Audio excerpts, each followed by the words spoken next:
In this video, I'd like to discuss electric sign service.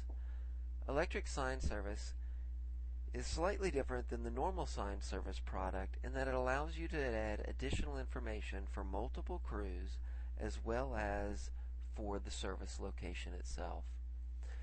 If we're in an estimate and we're looking under our items list, under the electric signs category, you'll see the electric sign service product. Electric sign service, the first thing it needs to know is a service location, referring to are you servicing it in your shop or at the customer's or third-party location. What is the address of that location? And the feet above ground. On the left of these fields, you'll see an option for sign details and travel. First, under sign details, it needs to know when can you access this sign if you're limited, such as if it's in a mall, they may have specific days of the week and hours that you can get in and do service.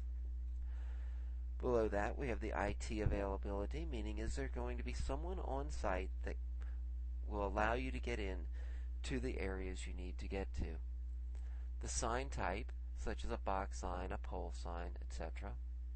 How it's being mounted, such as is it mounted to a pole, to surface mounted, etc. The surface below and around the sign, this is referring to such as if it's a pole sign, it may be in concrete, it may be direct burial into dirt, as far as what is surrounding it, or it may be that it's in a busy mall and you want everyone to know that it's in a busy traffic area. Height above ground, and this is so that they're not forgetting to bring that extra ladder, etc., and remembering everyone to look. The control location, as far as where is the control to the box, and the computer location.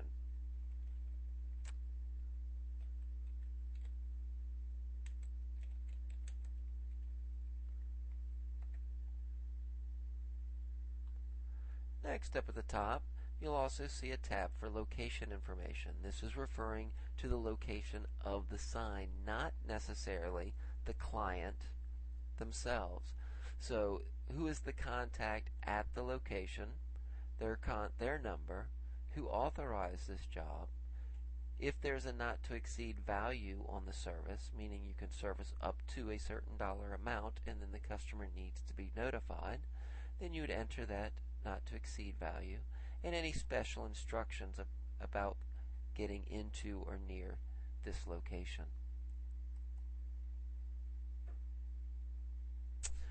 Below that, we have the reported issue, and this really could be anything. You can put in a default list, but anything can be typed.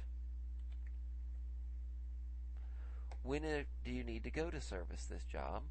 So you have the service date, the service time,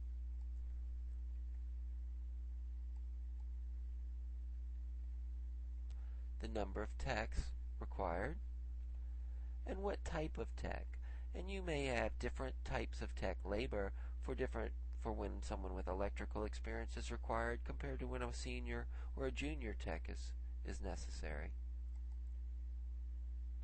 And any additional equipment that may be needed. Any additional instruction or notes about this service. Now, this information may or may not be filled in before the actual service is completed. You may just put in an issue with a description and leave the times empty until the technicians return and they can enter what their times were or refer them to somebody else for that to be done.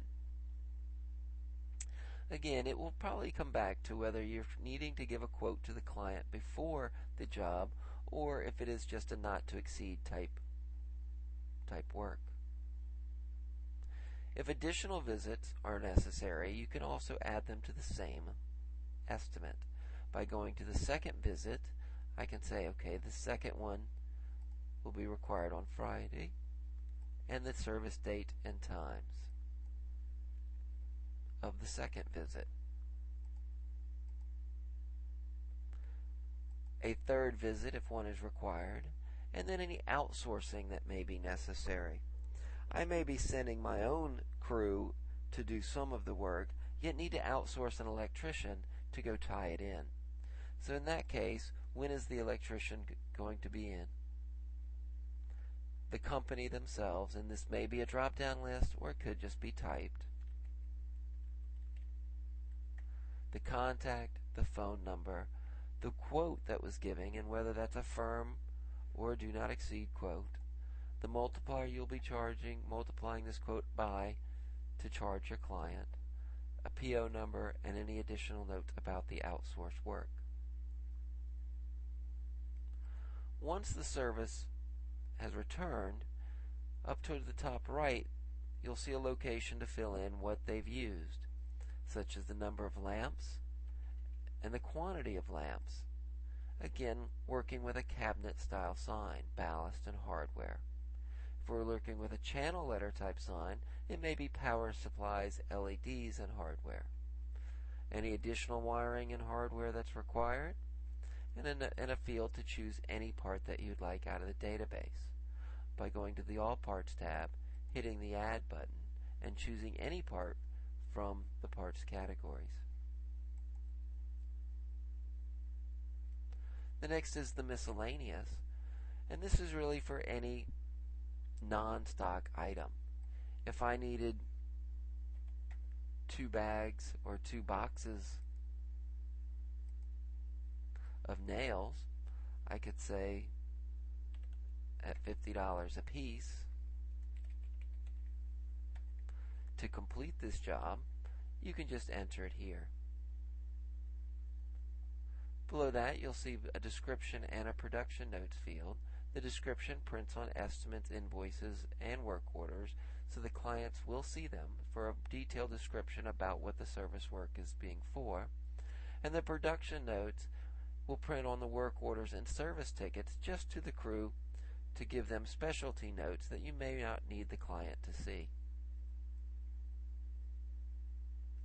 This concludes our video on the electric sign service product. If you have any additional questions, please review our other videos or contact the Sirius Implementation Department. Thank you.